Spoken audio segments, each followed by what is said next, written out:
En las calles empedradas de Cartagena, bajo el sol abrasador de 1843, una mujer negra caminaba con la cabeza en alto llevando documentos que cambiarían todo. No eran sus papeles de libertad.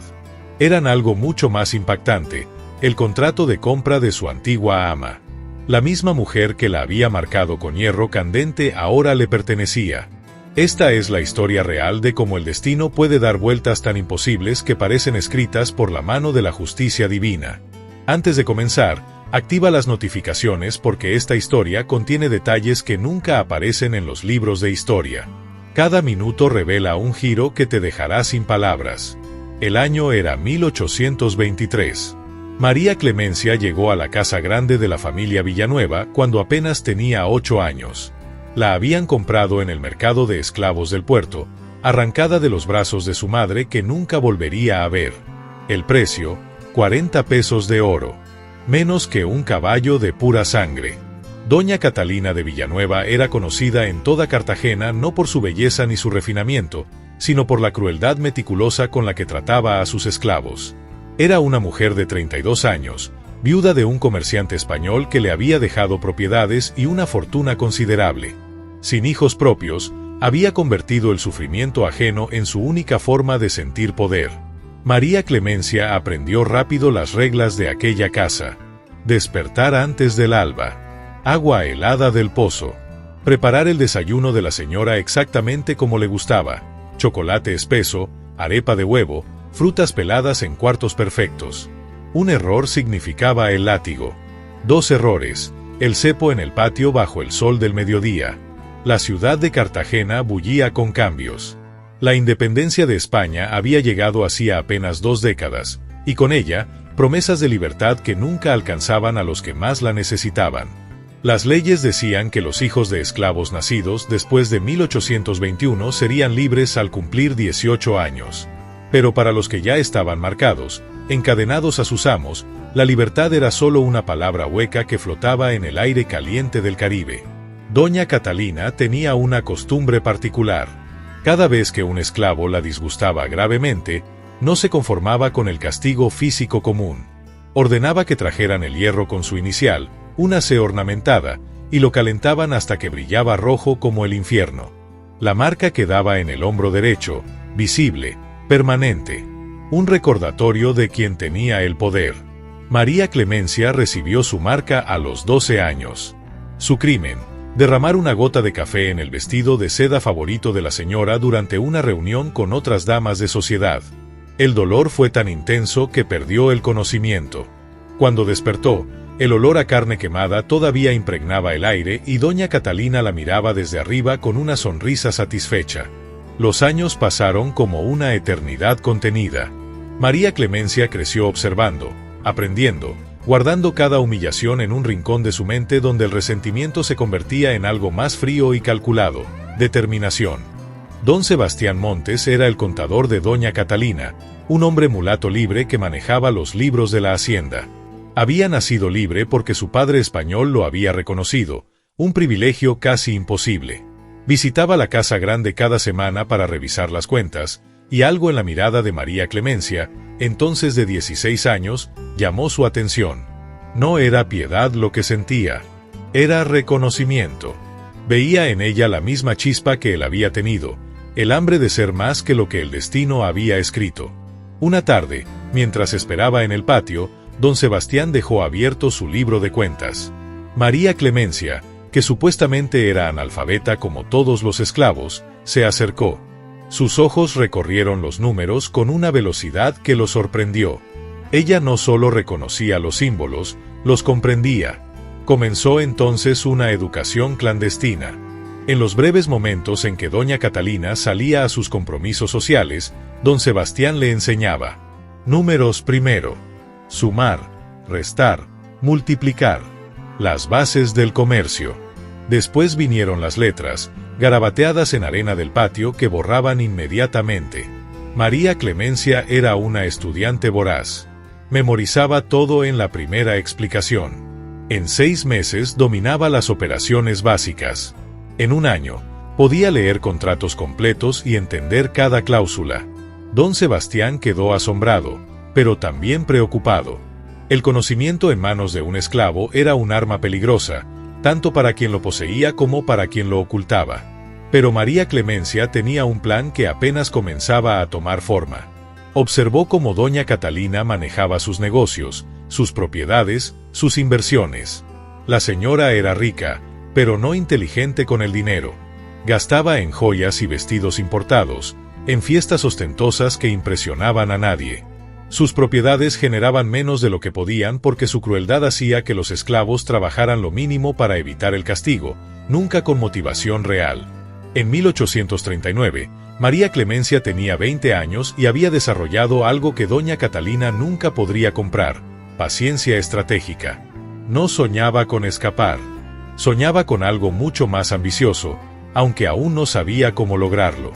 El punto de inflexión llegó cuando don Sebastián le confió algo en voz baja mientras revisaban los inventarios del almacén. La ley de manumisión permitía que los esclavos compraran su propia libertad si reunían el dinero suficiente. El precio era negociable, pero generalmente equivalente al valor de mercado del esclavo. Para una mujer joven y fuerte como María Clemencia, eso significaba aproximadamente 200 pesos de oro. Una fortuna imposible. O al menos, eso parecía.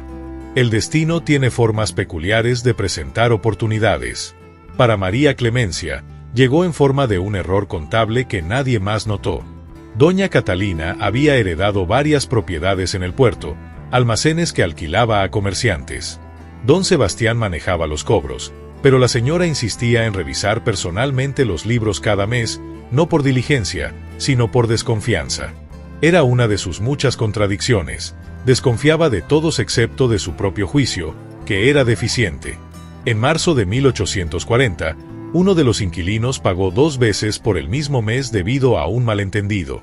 Don Sebastián anotó ambos pagos, pero en la revisión con doña Catalina, ella solo verificó la primera entrada. El segundo pago quedó registrado en los libros generales, pero no en el libro personal de la señora. María Clemencia presenció el error. Y en ese momento, con la claridad de una revelación, comprendió que las brechas en el sistema podían ser más valiosas que el oro mismo. Comenzó a prestar atención obsesiva a los libros cuando don Sebastián los dejaba momentáneamente. Memorizaba discrepancias, fechas en que los cobros se hacían en efectivo y no había recibos detallados, momentos en que la contabilidad se volvía nebulosa por la propia negligencia de doña Catalina. Si estás pensando que sabes hacia dónde va esta historia, espera. Lo que viene a continuación desafía toda lógica de la época y prueba que la inteligencia puede ser más poderosa que cualquier cadena. Don Sebastián notó el interés cada vez más agudo de María Clemencia. Una noche, después de que doña Catalina se retirara a sus aposentos, le preguntó directamente qué estaba planeando. Ella no mintió. Le explicó, con una calma que contrastaba con la audacia de su plan, que quería comprar su libertad. No rogando por ella, sino ganándola con las mismas herramientas que los blancos usaban, dinero y conocimiento. La propuesta que le hizo a don Sebastián era arriesgada pero brillante. Ella identificaría oportunidades para mejorar la rentabilidad de las propiedades de doña Catalina, pequeñas eficiencias que la señora nunca notaría. Negociarían mejores precios con proveedores, reducirían desperdicios, optimizarían rutas de entregas. Los ahorros, invisibles para doña Catalina pero reales en las cuentas, podrían ser desviados gradualmente. No era robo en el sentido tradicional. Era más sofisticado. Era hacer que el dinero que se perdía por ineficiencia dejara de perderse y guardarlo en lugar de que simplemente se evaporara en el caos administrativo de la hacienda. Don Sebastián estuvo en silencio durante largos minutos. Después asintió. No por codicia propia, sino porque reconocía algo extraordinario cuando lo veía.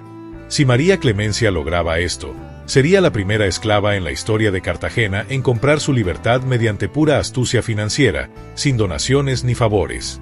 Los siguientes 3 años fueron de una paciencia que habría quebrado a cualquiera con menos determinación. María Clemencia y don Sebastián ejecutaron su plan con precisión quirúrgica. Empezaron pequeño. Un almacén en el puerto estaba almacenando mercancías de forma ineficiente, pagando por más espacio del necesario. María Clemencia sugirió una reorganización. Don Sebastián la implementó como si fuera idea suya. El ahorro mensual, 3 pesos. Una insignificancia para doña Catalina. El inicio de todo para María Clemencia. Identificaron a un proveedor de telas que estaba sobrecobrando porque sabía que nadie revisaba los precios comparativos. Cambiaron de proveedor sin que doña Catalina lo notara. Ahorro mensual, 5 pesos más. Así, poco a poco, construyeron un flujo invisible de dinero. Don Sebastián abría una cuenta discreta a nombre de un comerciante ficticio. Los ahorros se depositaban allí. En papel, parecían gastos legítimos de mantenimiento y operación. En realidad, eran la acumulación metódica del precio de la libertad. Doña Catalina, absorta en sus propios excesos, nunca notó que sus propiedades estaban generando más dinero del que ella veía. Para ella, mientras tuviera suficiente para mantener su estilo de vida ostentoso, los detalles eran irrelevantes. María Clemencia vivía una doble vida. De día, la esclava sumisa que cumplía cada orden sin cuestionar. De noche, en los momentos robados, la estratega que estudiaba cada aspecto del negocio de su ama con más dedicación que la propia doña Catalina. Hubo momentos de terror.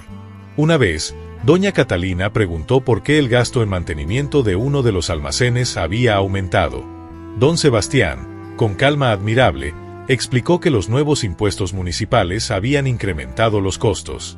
Era mentira, pero presentó documentos falsificados que la señora apenas miró antes de aprobarlos con un gesto despectivo. Para 1843, María Clemencia tenía 24 años y 180 pesos acumulados. Le faltaban solo 20 pesos más para reunir el precio estimado de su libertad. Estaba tan cerca que podía sentir la libertad como algo tangible, real. Pero entonces, algo inesperado sucedió que cambiaría todo el plan. En julio de 1843, doña Catalina enfermó.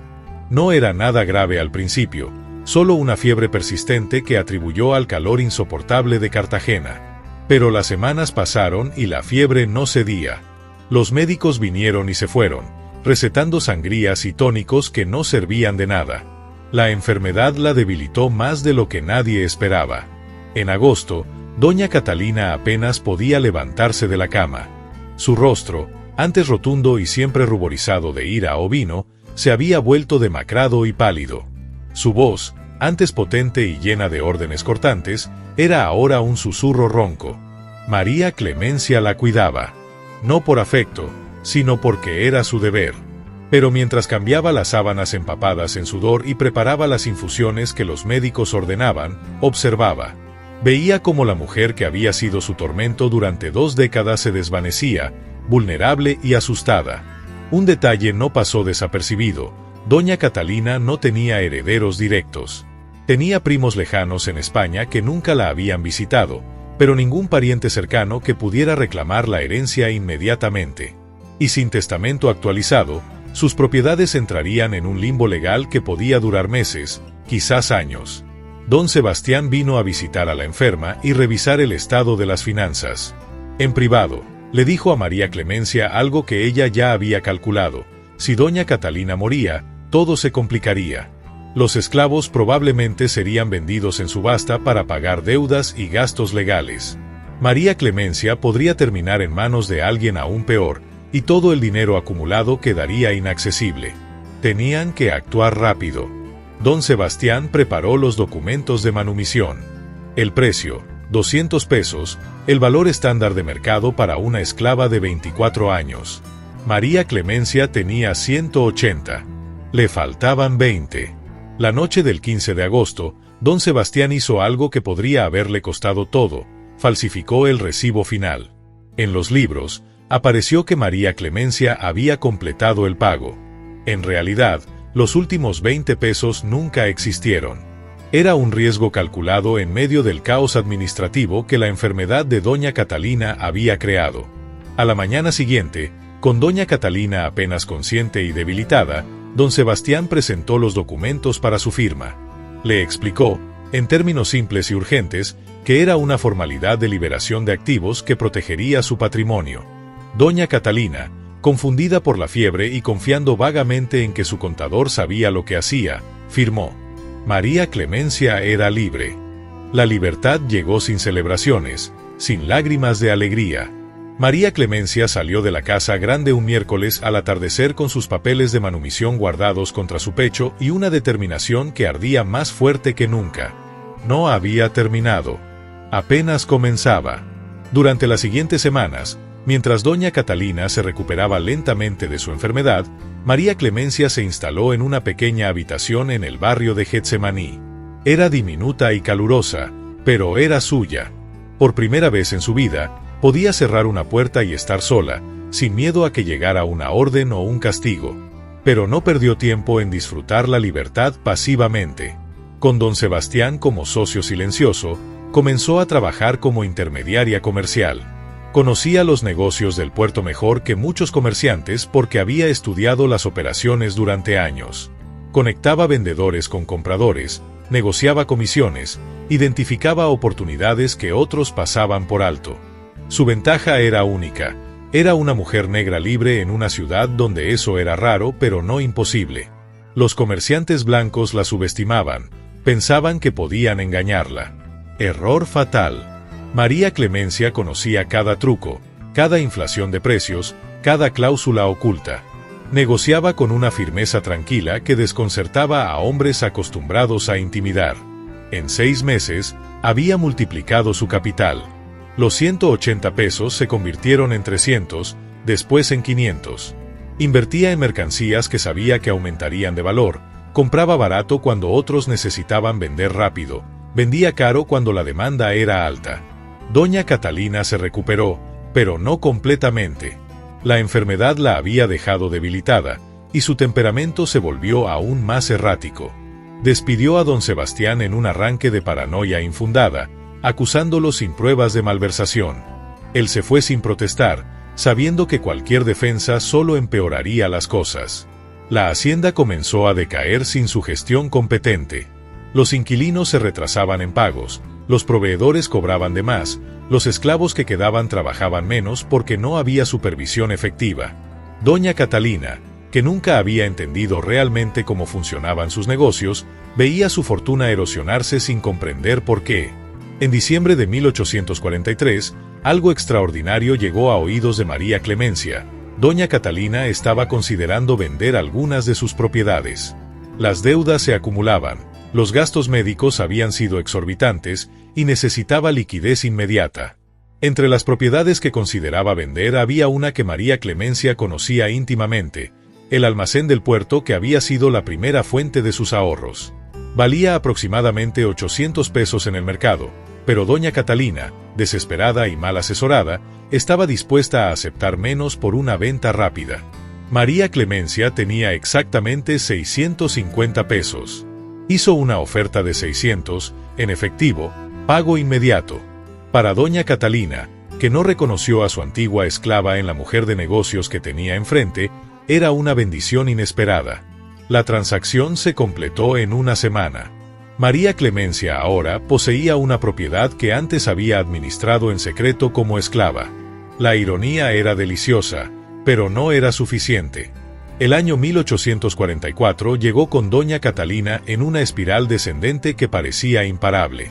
Las ventas de propiedades no habían resuelto sus problemas porque no sabía administrar lo que quedaba. Gastaba más de lo que ganaba, mantenía un estilo de vida que ya no podía permitirse, y rechazaba consejos de cualquiera que intentara ayudarla. María Clemencia, por otro lado, prosperaba.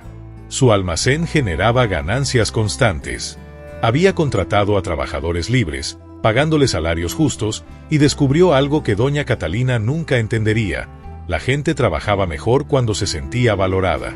Su reputación como comerciante honesta pero firme crecía. En marzo, doña Catalina puso en venta la casa grande misma. Era su última propiedad valiosa. El precio pedido era 2,000 pesos, pero todos en Cartagena sabían que estaba sobrevaluada. La casa era hermosa, pero necesitaba reparaciones extensas que doña Catalina había ignorado durante años. Además, venía con la carga legal de 3 esclavos que todavía poseía, 2 ancianos y una niña de 14 años. Los compradores potenciales eran escasos. La casa era demasiado grande para la mayoría, demasiado cara para una propiedad que requería inversión adicional. Pasaron semanas sin ofertas serias. María Clemencia observaba desde la distancia. Había calculado que la casa, realistamente, valía 1.500 pesos.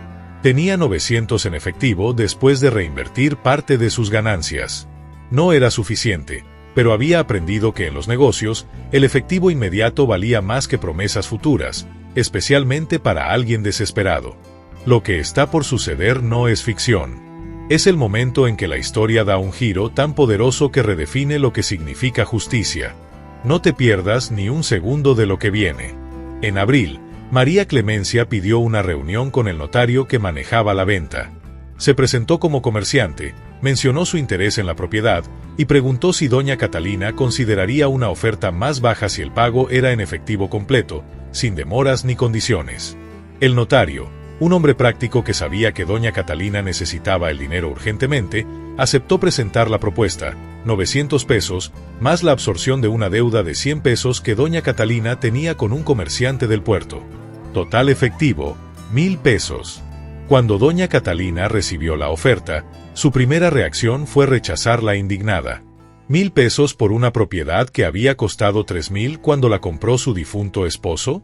Era un insulto. Pero su orgullo chocó con la realidad brutal. No había otras ofertas. Los acreedores presionaban. Necesitaba dinero ahora, no promesas de mejores precios en el futuro que podían nunca llegar. El notario le aconsejó aceptar. Señaló que 1.000 pesos le permitirían pagar sus deudas inmediatas y todavía le quedarían fondos para instalarse en una vivienda más modesta, quizás incluso ahorrar si era prudente. Era eso o enfrentar el embargo. Doña Catalina, con lágrimas de humillación, firmó el contrato de venta. Nunca preguntó el nombre del comprador. No le importaba. Solo quería que acabara la vergüenza de tener que vender su hogar. La escritura se registró el 28 de abril de 1844. El nuevo propietario de la casa grande, incluidos sus muebles y los 3 esclavos que todavía residían allí, era María Clemencia, antigua esclava de doña Catalina de Villanueva. El día que María Clemencia volvió a pisar la casa grande como propietaria, el cielo de Cartagena estaba despejado y el sol brillaba con una intensidad que parecía simbólica. Llevaba los documentos de propiedad en una carpeta de cuero, caminaba con la espalda recta, sin prisa. Doña Catalina había dejado la casa días antes, instalándose en una vivienda alquilada en un barrio menos distinguido. Pero María Clemencia la mandó llamar. Tenía algo importante que discutir sobre los términos de la transacción, explicó el mensajero. Cuando doña Catalina llegó a lo que había sido su casa, encontró a María Clemencia sentada en el mismo salón donde solía recibir visitas. La reconoció inmediatamente. El shock fue tan profundo que tuvo que apoyarse en el marco de la puerta. María Clemencia no perdió tiempo en explicaciones innecesarias. Con voz calmada, casi suave, presentó los hechos. Ella era ahora la dueña de la propiedad. Los 3 esclavos que doña Catalina había dejado estaban siendo liberados ese mismo día. No serían vendidos ni transferidos. Serían libres, con papeles y la opción de quedarse trabajando en la casa por un salario si así lo deseaban. Doña Catalina intentó hablar, pero las palabras se ahogaron en su garganta. María Clemencia continuó. Había una habitación para doña Catalina en la casa, si la necesitaba. No como dueña, sino como inquilina. El alquiler sería modesto, dentro de lo que podía pagar con lo que le quedaba de la venta. O podía marcharse y nunca volver. La elección era suya. La antigua ama se desplomó en una silla, el rostro descompuesto por la incredulidad y algo más profundo, la comprensión devastadora de lo que acababa de suceder. No era solo que había perdido todo. Era que lo había perdido ante la única persona que jamás habría imaginado capaz de tal cosa. María Clemencia se acercó, se arrodilló frente a ella para estar a la altura de sus ojos, y dijo algo que doña Catalina llevaría hasta su tumba. Usted me enseñó que el poder es lo único que importa en este mundo. Tenía razón. Pero olvidó enseñarme que el poder cambia de manos cuando menos lo esperas. Se levantó, caminó hacia la ventana, y contempló la ciudad que se extendía hacia el mar. Después, sin voltear, añadió, puede quedarse si acepta vivir bajo mi techo como yo viví bajo el suyo. O puede irse y nunca regresar. Pero si se queda, seguirá mis reglas. Y mi primera regla es esta, Nadie que viva en esta casa volverá a ser propiedad de otro. Doña Catalina nunca respondió. Se levantó con dificultad, salió de la casa sin mirar atrás, y nunca regresó. Pasaría sus últimos años en habitaciones alquiladas cada vez más pequeñas, sostenida por la caridad de conocidos que la habían temido cuando tenía poder y ahora la soportaban con lástima. María Clemencia permaneció junto a la ventana mucho tiempo después de que su antigua ama se marchara, mirando el horizonte donde el Caribe se encontraba con el cielo. No sentía triunfo ni alegría. Sentía algo más complejo, el peso de haber probado que la justicia, aunque lenta y tortuosa, podía manifestarse de formas que nadie anticipaba. María Clemencia vivió en la Casa Grande hasta su muerte en 1871, a los 52 años. Pero los 27 años que pasó como propietaria de aquella casa no fueron simplemente una extensión de su vida. Fueron la construcción deliberada de un legado que desafiaría las narrativas establecidas sobre poder, raza y justicia en la Colombia del siglo XIX. Los primeros meses después de tomar posesión de la propiedad fueron de transformación silenciosa pero profunda. María Clemencia no buscó venganza en el sentido tradicional de la palabra. No humilló a los 3 esclavos que heredó con la casa. No los marcó con hierros candentes ni los sometió a los castigos que ella misma había sufrido. En su lugar, los reunió en el mismo salón donde doña Catalina solía dictar órdenes y les presentó documentos de manumisión para cada uno de ellos.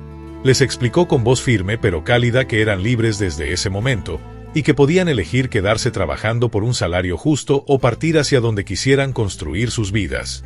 Los 3 eligieron quedarse, no por miedo ni por falta de opciones, sino porque reconocieron en María Clemencia algo que nunca habían visto en un propietario: el entendimiento profundo de lo que significaba la falta de libertad. Ella sabía exactamente qué palabras, qué gestos, qué condiciones podían hacer que una persona se sintiera humana o reducida a mercancía. Y usó ese conocimiento no para dominar, sino para elevar. La transformación de la Casa Grande en un refugio para personas libres que buscaban trabajo y estabilidad no fue accidental. Era parte de una visión más amplia que María Clemencia había comenzado a desarrollar durante sus años como esclava, observando las ineficiencias y crueldades del sistema que la oprimía. Comprendió algo que pocos en su época entendían: que la verdadera prosperidad no venía de extraer el máximo trabajo con el mínimo costo humano, sino de crear condiciones donde las personas pudieran florecer y, al hacerlo, generar riqueza compartida. En 1845, apenas un año después de comprar la Casa Grande, María Clemencia abrió un pequeño taller de costura en uno de los salones que antes servían para las reuniones sociales de doña Catalina. Contrató a mujeres libres, muchas de ellas antiguas esclavas que habían comprado su libertad o la habían recibido por testamento de sus amos. Les pagó salarios que estaban por encima del promedio del mercado, y les enseñó no solo a coser, sino a administrar dinero, a negociar precios, a entender contratos. Estaba replicando, con modificaciones propias, la educación clandestina que don Sebastián le había dado años atrás. El taller prosperó de maneras que sorprendieron incluso a los comerciantes más establecidos de Cartagena. Las mujeres trabajaban con una dedicación que no se podía comprar con amenazas ni látigos. Producían prendas de calidad superior porque tenían un incentivo real. Parte de las ganancias se distribuía entre ellas según la cantidad y calidad de su trabajo. Era un sistema radical para la época, un atisbo de lo que décadas después se llamaría economía cooperativa. Durante los años siguientes, María Clemencia expandió sus operaciones comerciales con la misma astucia que había usado para acumular el dinero de su libertad.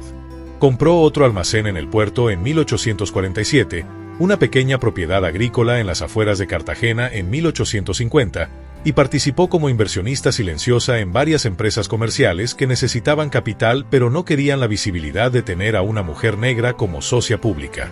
Ella aceptaba estos términos no por sumisión, sino por pragmatismo. Sabía que algunas batallas se ganaban lentamente, acumulando poder económico real mientras otros peleaban por reconocimiento simbólico. Lo que hacía única su forma de hacer negocios era la manera en que equilibraba rentabilidad con responsabilidad social. Cuando la epidemia de cólera azotó Cartagena en 1849, María Clemencia convirtió temporalmente parte de la Casa Grande en un centro de atención para los enfermos que no tenían recursos para pagar médicos. No lo hizo como caridad ostentosa ni buscando reconocimiento público. Lo hizo porque recordaba con claridad absoluta lo que era estar vulnerable y no tener a nadie que ofreciera ayuda. Su relación con la comunidad de personas negras libres de Cartagena era compleja. Algunos la admiraban como un ejemplo de lo que era posible lograr con inteligencia y determinación. Otros la veían con recelo, considerándola demasiado cercana a los blancos, demasiado involucrada en el sistema comercial que había sostenido la esclavitud. María Clemencia nunca intentó resolver estas tensiones con explicaciones o justificaciones. Simplemente continuó haciendo lo que consideraba correcto: crear oportunidades económicas reales, no promesas vacías de igualdad futura. La abolición definitiva de la esclavitud en Colombia llegó en 1851, apenas 7 años después de que María Clemencia comprara la Casa Grande. Fue un momento de celebración masiva en las comunidades negras, pero María Clemencia observó los festejos con una mezcla de alegría y escepticismo calculado.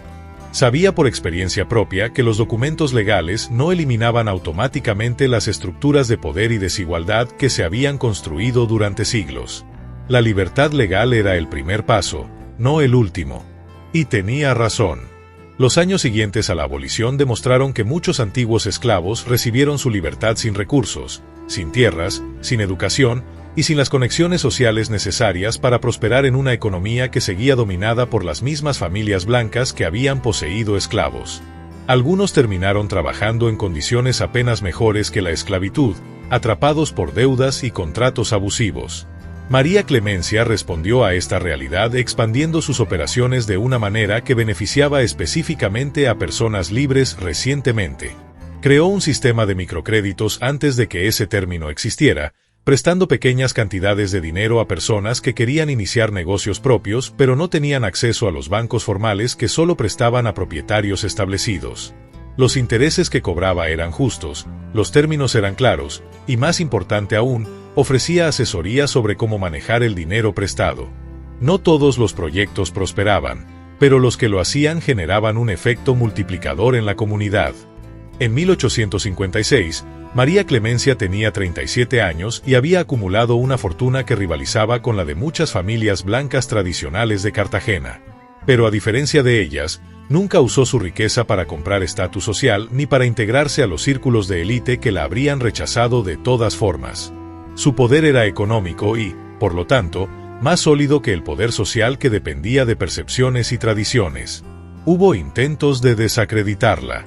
Rumores sobre cómo había obtenido su dinero inicial, insinuaciones de que había robado a doña Catalina, acusaciones sin fundamento de que mantenía relaciones inapropiadas con comerciantes blancos a cambio de favores. María Clemencia ignoró todo esto con una indiferencia que desarmaba a sus detractores.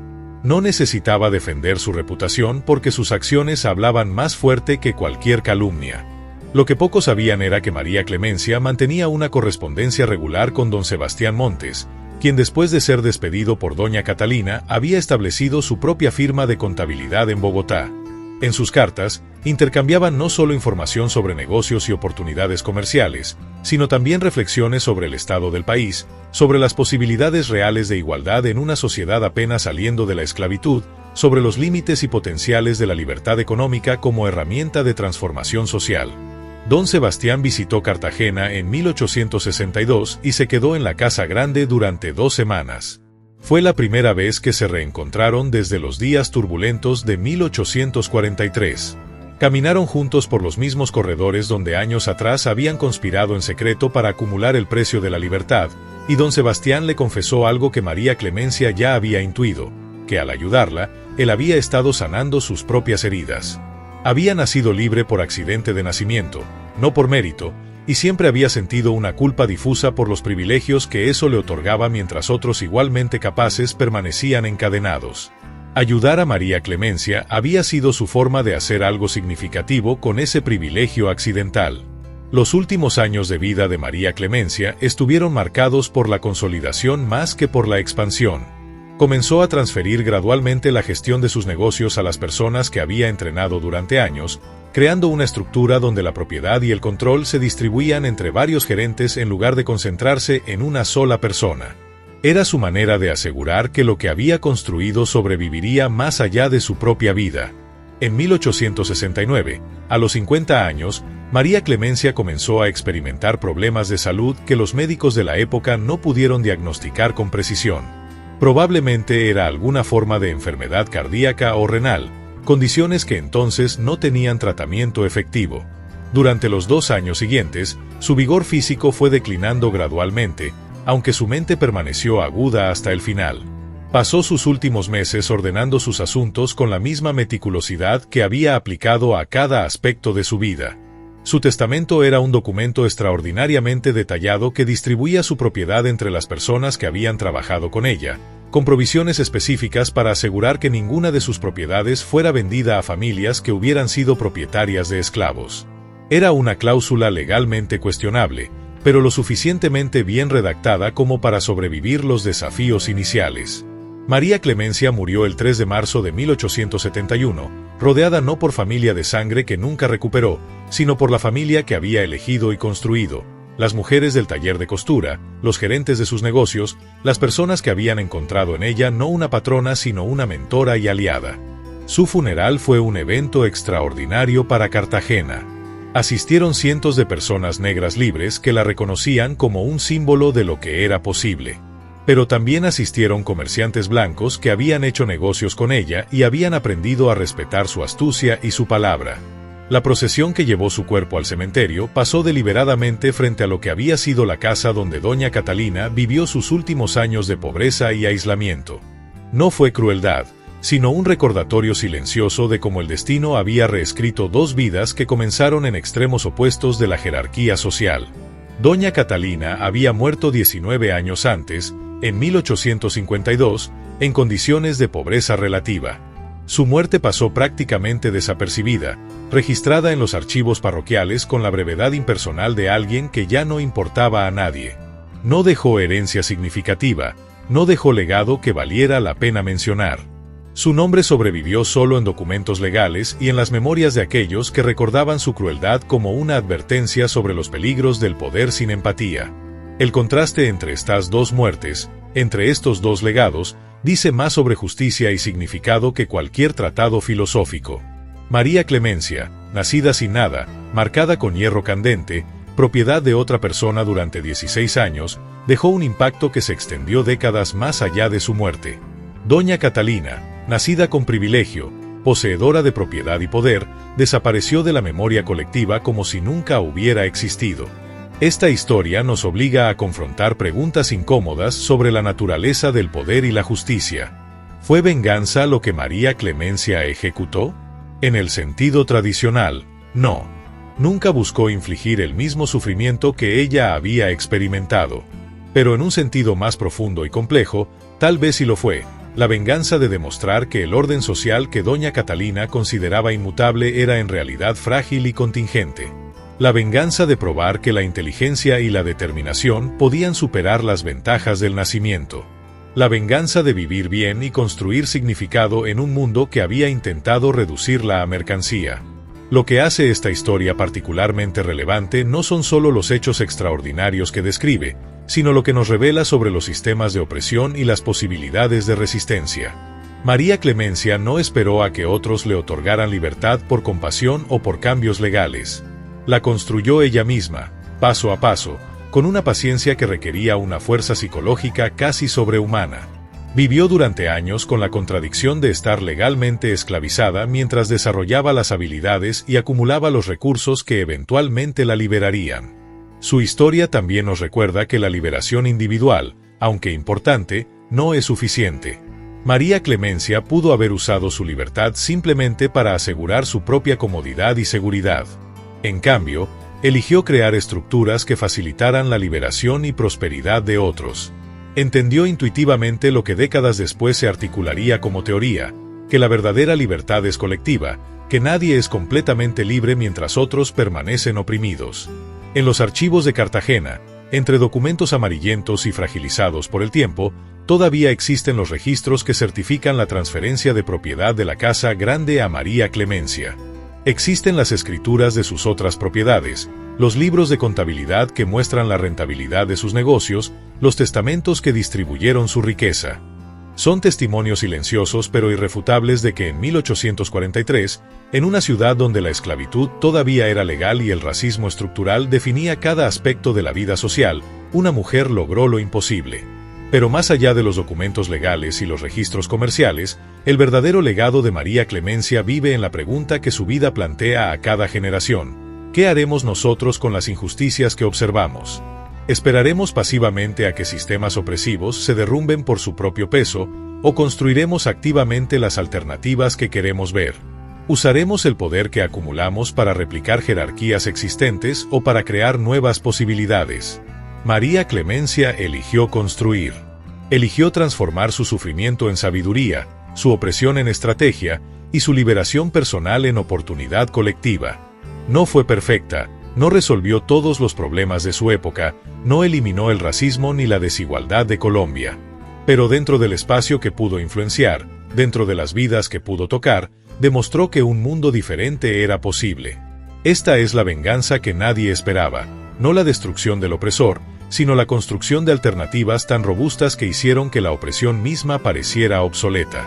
No el espectáculo dramático de justicia inmediata, sino el trabajo lento, meticuloso y acumulativo de crear dignidad donde antes solo había humillación. No la proclamación de igualdad teórica, sino la demostración práctica de capacidad que ningún prejuicio podía negar. La historia de María Clemencia nos recuerda que los momentos más transformadores no siempre son los más visibles. No fue la firma de su manumisión el momento más importante de su vida, aunque fue legalmente significativo. Fue cada día que pasó estudiando números en secreto. Cada decisión estratégica sobre cómo acumular y proteger recursos. Cada momento en que eligió la paciencia calculada sobre la satisfacción inmediata. La transformación real sucede en los espacios invisibles, en las decisiones pequeñas que acumuladas crean cambios monumentales. Y así, en una casa de Cartagena que una vez fue escenario de crueldad y opresión, María Clemencia escribió con su vida una respuesta definitiva a la pregunta de si la justicia es posible en un mundo injusto. La respuesta es sí, pero no de la manera que esperamos. No llega desde arriba como proclamación de autoridades benevolentes. Llega desde abajo, construida por personas que se niegan a aceptar que las circunstancias de su nacimiento definan los límites de su vida. Llega lentamente, dolorosamente, requiriendo sacrificios que no deberían ser necesarios. Pero llega. Esta es la lección final que María Clemencia nos deja, que el verdadero poder no está en la capacidad de controlar a otros, sino en la capacidad de controlar nuestro propio destino. Que la verdadera victoria no está en derrotar a nuestros opresores en sus propios términos, sino en crear términos completamente nuevos donde la opresión ya no tenga sentido. Que la verdadera libertad no es simplemente la ausencia de cadenas, sino la presencia de posibilidad. En 1843, bajo el sol abrasador de Cartagena, una historia imposible se volvió real.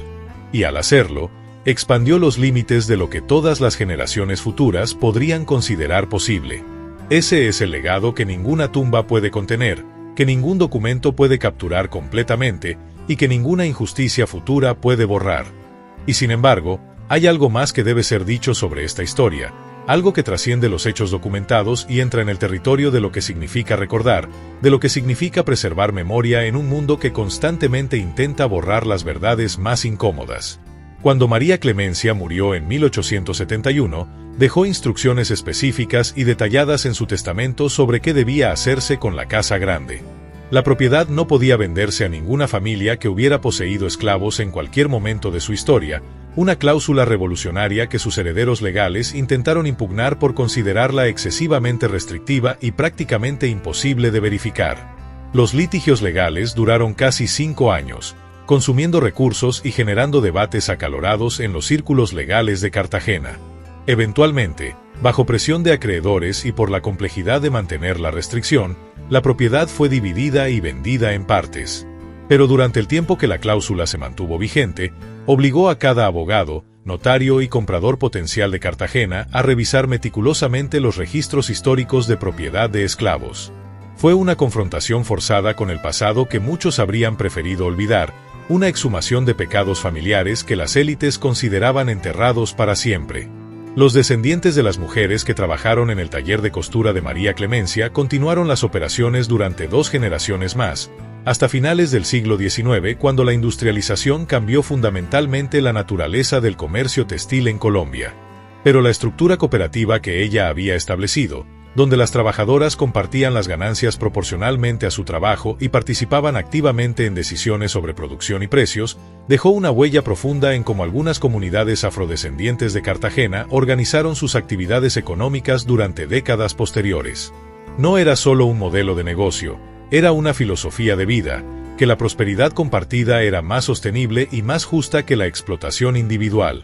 Existe un detalle extraordinariamente fascinante en los archivos municipales de Cartagena que raramente se menciona en las historias oficiales, probablemente porque desafía narrativas cómodas sobre progreso y olvido. En 1875, exactamente 4 años después de la muerte de María Clemencia, un grupo de 12 mujeres afrodescendientes, todas ellas antiguas trabajadoras de sus diversos negocios o hijas de esas trabajadoras, presentó una petición formal ante el Consejo Municipal. Solicitaban permiso para establecer una cooperativa de comercio textil y alimentos, con estructura de propiedad compartida y gestión democrática. En el documento, extraordinariamente bien redactado y argumentado, citaron explícitamente el modelo que María Clemencia había creado como precedente histórico y justificación legal. Argumentaron que si una mujer había podido establecer tal estructura con éxito durante décadas, no había razón legal ni moral para negarles el mismo derecho. La petición fue rechazada por razones técnicas que apenas ocultaban el verdadero motivo: el miedo de las élites comerciales blancas a que se estableciera un precedente de organización económica independiente entre las comunidades afrodescendientes. Las razones oficiales mencionaban irregularidades en los documentos de constitución y preocupaciones sobre la capacidad de las solicitantes para manejar obligaciones fiscales.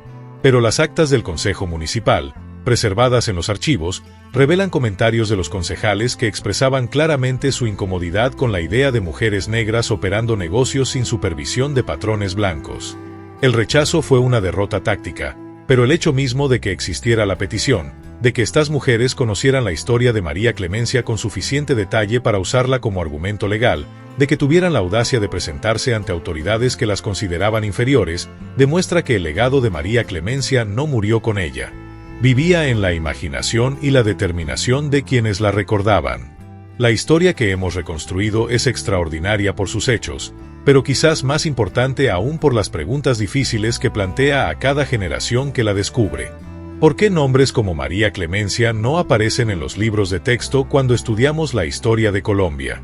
¿Por qué las narrativas escolares celebran a comerciantes y políticos cuyas fortunas se construyeron sobre la esclavitud, pero ignoran a quienes resistieron y superaron esa misma esclavitud?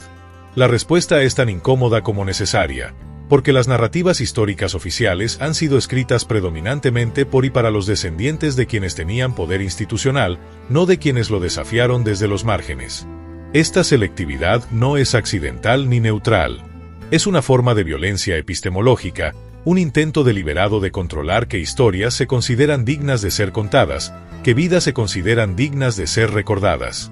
Cuando eliminamos de la memoria colectiva historias como la de María Clemencia, no solo cometemos una injusticia histórica contra ella específicamente.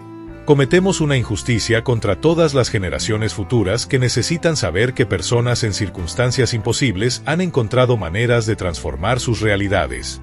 Limitamos el horizonte de lo posible, reducimos el espectro de modelos de resistencia y transformación disponibles para quienes hoy enfrentan sus propias opresiones.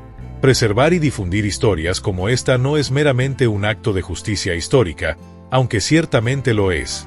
Es fundamentalmente un acto de imaginación política y esperanza pragmática. Cuando jóvenes afrodescendientes en Colombia, en América Latina, en cualquier parte del mundo aprenden que en 1843, en condiciones que parecían diseñadas para hacer imposible cualquier forma de liberación, una mujer logró lo que María Clemencia logró, se expande radicalmente el sentido de lo que pueden considerar posible en sus propias vidas. Las historias que nos contamos sobre el pasado no son entretenimiento pasivo. Son mapas, son herramientas, son combustible para la imaginación de futuros diferentes. María Clemencia nunca escribió memorias, nunca dejó un diario íntimo, nunca grabó un testimonio en primera persona de su experiencia vivida. Esta ausencia es dolorosamente común en las historias de personas esclavizadas y marginadas. Sus voces llegan a nosotros filtradas, fragmentadas, mediadas, reconstruidas a partir de registros creados por otros para propósitos completamente distintos, documentos legales de compraventa, registros notariales de transacciones, inventarios de propiedades donde seres humanos aparecen listados entre muebles y animales. Cada fragmento de información sobre María Clemencia tuvo que ser excavado de archivos que nunca fueron diseñados para honrar su humanidad, sino para documentar su estatus como mercancía y luego como propietaria anómala. Y aún así, incluso en estos fragmentos áridos y burocráticos, incluso en el lenguaje frío de contratos y escrituras, la fuerza de su voluntad, la claridad de su visión estratégica, la persistencia sobrehumana de su determinación brillan con una intensidad que ningún documento puede contener completamente ni ningún silencio puede eliminar. Los números en los libros de contabilidad cuentan una historia de acumulación metódica. Las fechas en los documentos de propiedad cuentan una historia de ascenso imposible. Las cláusulas en su testamento cuentan una historia de visión que se extendía más allá de su propia vida. Cada registro burocrático es, inadvertidamente, un monumento a su genio. Esta es la historia que necesitamos llevar hacia adelante no como una curiosidad histórica, no como una anécdota excepcional que confirma la regla general de opresión, sino como evidencia sistemática de que las estructuras de dominación, por más sólidas y permanentes que parezcan, siempre contienen grietas, contradicciones, espacios de maniobra. Y que personas extraordinarias, armadas con inteligencia, paciencia y determinación inquebrantable, han encontrado repetidamente maneras de identificar esas grietas y ensancharlas hasta convertirlas en caminos hacia la libertad. La historia de María Clemencia es tanto un testamento del pasado como una invitación urgente al presente, a mirar nuestras propias circunstancias con ojos críticos, identificar las grietas en las estructuras que nos limitan y oprimen, y tener el coraje monumental de ensancharlas sistemáticamente. En las calles bulliciosas de Cartagena hoy, entre turistas que fotografían la arquitectura colonial y vendedores que ofrecen souvenirs, muy pocos conocen el nombre de María Clemencia. No hay estatuas en plazas públicas, no hay placas conmemorativas en edificios, no hay calles que lleven su nombre, no hay monumentos oficiales que honren su memoria. El Estado colombiano, tan prolífico en erigir estatuas a generales y políticos, nunca consideró que una mujer que pasó de esclava a propietaria mediante pura astucia mereciera reconocimiento público. Esta ausencia de reconocimiento oficial es, en sí misma, una declaración política sobre qué vidas se consideran dignas de conmemoración.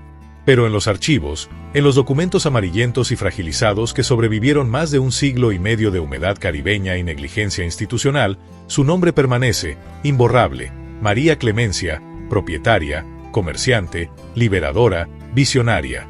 Y en esa persistencia archivística hay una promesa poderosa: que las historias verdaderas, por más que élites contemporáneas y generaciones posteriores intenten ocultarlas, ignorarlas o minimizarlas, encuentran maneras inesperadas de sobrevivir, de resurgir en momentos cruciales, de recordarnos quiénes somos realmente como sociedades y que somos realmente capaces de lograr cuando nos negamos colectivamente a aceptar los límites que otros intentan imponernos. Esta es la venganza final que absolutamente nadie esperaba ni pudo anticipar. No la destrucción violenta del opresor, no el castigo ejemplar del culpable, no la humillación pública de quien humilló, sino algo mucho más duradero y transformador: la persistencia inquebrantable de la memoria contra el olvido organizado. La insistencia de la historia real contra las narrativas oficiales sanitizadas. La negativa absoluta, generación tras generación, a ser olvidada, silenciada o reducida a nota al pie. María Clemencia ganó su libertad comprándola con inteligencia y paciencia. Compró su dignidad con estrategia y trabajo. Construyó su legado con visión y generosidad hacia quienes vinieron después. Y al hacer todo esto en condiciones diseñadas para hacer cada paso imposible, demostró algo que resuena a través de los siglos: que la verdadera victoria no se mide en la derrota temporal del enemigo, sino en la creación de alternativas tan sólidas, tan reales, tan materialmente existentes y tan documentadas, que el mundo no tiene más opción que reconocerlas eventualmente, incluso cuando ese reconocimiento llegue siglos después, cuando todos los protagonistas ya son polvo pero sus acciones permanecen como testimonio indestructible de posibilidad humana.